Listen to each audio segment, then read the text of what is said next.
এলাকার মেয়ের সাথে সেলিব্রিটির বিয়ে, এমন খবরে বরগুনায় বইছে খুশির জোয়ার। জুলাই অভ্যুত্থানের অন্যতম সমন্বয়ক সার্জিস আলম সেলিব্রিটি না হলেও তার চেয়ে কম নন। সম্প্রতি তিনি বিয়ে করেছেন বরগুনার মেয়ে রায়তাকে।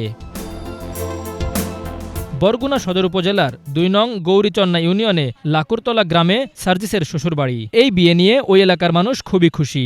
আমার নাতি এবং নাতি জামাইয়ের জন্য শুভকামনা ও দোয়া রইল, তাদের দীর্ঘায়ু কামনা করি। বরগুনার জামাই হওয়ায় বৈষম্য বিরোধী ছাত্র আন্দোলনের অন্যতম সমন্বয়ক ও জাতীয় নাগরিক কমিটির মুখ্য সংগঠক সার্জিস আলম দম্পতিকে শুভেচ্ছায় ভাসালেন বরগুনার মানুষ। বাংলাদেশের অন্যতম যে সমন্বয়ক রয়েছে সার্জিস আলমের সাথে যে বিবাহ বন্ধনে আবদ্ধ হয়েছে তাদের জন্য শুভকামনা রইল, তারা যাতে দাম্পত্য জীবন সুখী হয় সেই দোয়া করি। আর এটা আমাদের বরগুনার জন্য একটি সুখবরের দিন। এই আত্মীয়তার সম্পর্কটা যেন বরগুনা একটা অবহেলিত একটা জেলা, আমি মনে করি যেন এই আত্মীয়তার সম্পর্কটা থেকে যেন আমাদের বরগুনার উন্নয়নে যেন কিছু কাজ হয়। বর্তমান প্রেক্ষাপটে আলোচিত সমন্বয়ক এবং তরুণ মেধাবী আমাদের বরগুনার জামাই হয়েছে, এটা একটা সৌভাগ্যের বিষয়।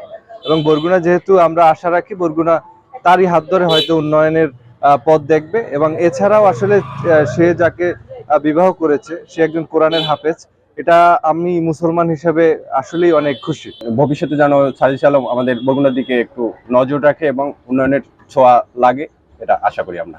আর তাদের বিবাহিত দাম্পত্য জীবনের জন্য শুভকামনা। সহপাঠীর বিয়ের খবর জানতে পেরে আনন্দের শেষ নেই তাদের, কিন্তু বিয়েতে দাওয়াত না পাওয়ায় অনেকেই মনক্ষুণ্ণ। সমন্বয়কের সাথে বিয়ে হয়েছে, আমাদের অনেক খুশি, কিন্তু কত কষ্টের ব্যাপার হলো এইটা যে আমরা দাওয়াত পাই নাই। আমরা ভাবতেছি যে রায়তা যদি আমাদের সাথে পরে দেখা হয় রায়তাপুর, তখন আমরা একটা টিপ চাপো, ভাই আসলে তো বরগুনাটা আরো জমজমাট হইবে।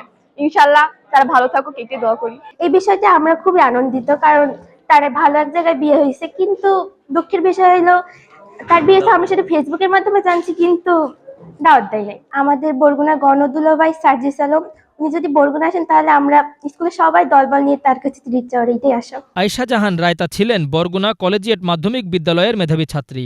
তার বিয়েতে খুশি প্রধান শিক্ষক মোহাম্মদ শাহজাহান মিয়া। সে আগে কোরআনে হাফেজ হয়, তারপর আমার বিদ্যালয়ে রেজিস্ট্রেশন করে সে পরীক্ষা দিবে এবং সে একজন ভালো শিক্ষার্থী এবং মেধাবী।